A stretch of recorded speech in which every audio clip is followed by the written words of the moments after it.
अगर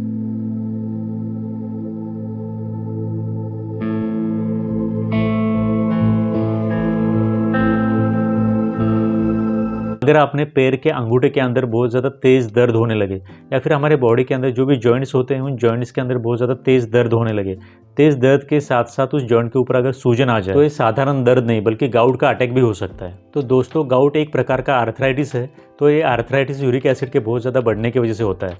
जब भी हमारे बॉडी के अंदर यूरिक एसिड की मात्रा बढ़ जाती है तो इस यूरिक एसिड की वजह से उस पेशेंट के जॉइंट्स के अंदर या फिर जोड़ों के अंदर क्रिस्टल जमा होने लगते हैं, जिसकी वजह से उस पेशेंट में आर्थराइटिस के लक्षण आने लगते हैं, उस जॉइंट के ऊपर सूजन आने लगती है और उस पेशेंट को उस जोड़ों के ऊपर या फिर उस जॉइंट्स के अंदर बहुत ज़्यादा तेज़ दर्द होने लगता है। तो इसको हम बोलते हैं गाउट, और एक गाउट होता है बढ़े हुए यूरिक एसिड की वजह से। अगर हम गाउट के लक्षणों के बारे में बात करें तो गाउट के अंदर हम उस पेशेंट में देखते हैं कि उस पेशेंट को अपने जॉइंट्स के अंदर बहुत ज़्यादा तेज़ दर्द होता है। इसके साथ साथ उस जॉइंट के ऊपर बहुत ज़्यादा सूजन आती है, जॉइंट के ऊपर रेडनेस आती है या फिर लाल वो जॉइंट हो जाता है, उस जॉइंट के ऊपर की जो स्किन होती है वो लाल हो जाती है।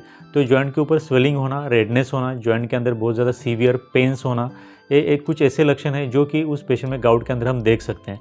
खास करके उस पेशेंट के पैर के जो अंगूठे होते हैं उन पैरों के अंगूठे के अंदर बहुत ज़्यादा तेज़ दर्द होता है। तो ये कुछ ऐसे लक्षण हैं जो कि उस पेशेंट में गाउट की वजह से दिखाई देते हैं। इसके बाद हम बात करेंगे कि गाउट किस वजह से होता है, गाउट होने के कारण क्या होते हैं।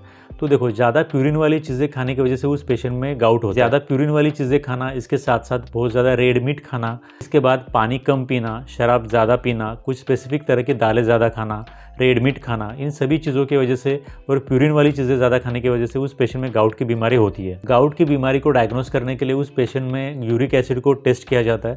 मतलब कि उस पेशेंट का ब्लड लेकर के उसमें यूरिक एसिड की लेवल चेक की जाती है। मोस्टली देखा जाता है कि गाउट के पेशेंट के अंदर यूरिक एसिड लेवल बढ़ा हुआ मिलता है और इसी बढ़े हुए यूरिक एसिड की वजह से उस पेशेंट में गाउट की बीमारी होती है। तो यूरिक एसिड टेस्ट करना एक यहाँ पर एक बहुत ही ज़रूरी डायग्नोस्टिक टेस्ट होती है, जिसकी सहायता से हम उस पेशेंट में गाउट को डायग्नोस कर सकते हैं। इसके बाद हम बात करेंगे कि गाउट को रोकने के लिए या फिर गाउट से ठीक होने के लिए हमें क्या करना चाहिए। सबसे पहले तो उस इंसान को पानी बहुत ज़्यादा पीना चाहिए, रेड मीट नहीं खाना चाहिए, शराब नहीं पीनी चाहिए, पानी बहुत ज़्यादा पीना चाहिए। इसके साथ ग्रीन वाला खाना कम खाना चाहिए और अगर बॉडी का वेट, बॉडी का वजन काफ़ी बढ़ा हुआ है तो वजन को भी कम करना चाहिए। इसके साथ साथ उस पेशेंट को डॉक्टर की सलाह से अगर कोई दवाई लेने की ज़रूरत है तो सही समय पर दवाई भी लेनी चाहिए। तो ये कुछ ऐसी चीज़ें हैं जिनको ध्यान में रखने के बाद उस पेशेंट का गाउट से ठीक होना काफ़ी आसान हो जाता है। तो आज हमने बात की कि गाउट क्या होता है, किस वजह से होता है, इसके लक्षण क्या आते हैं, इसको किस तरह से डायग्नोस करते हैं और इसकी एक बेसिक लाइन ऑफ ट्रीटमेंट क्या होती है। Thank you very much for watching this video till the end. Thank you very much.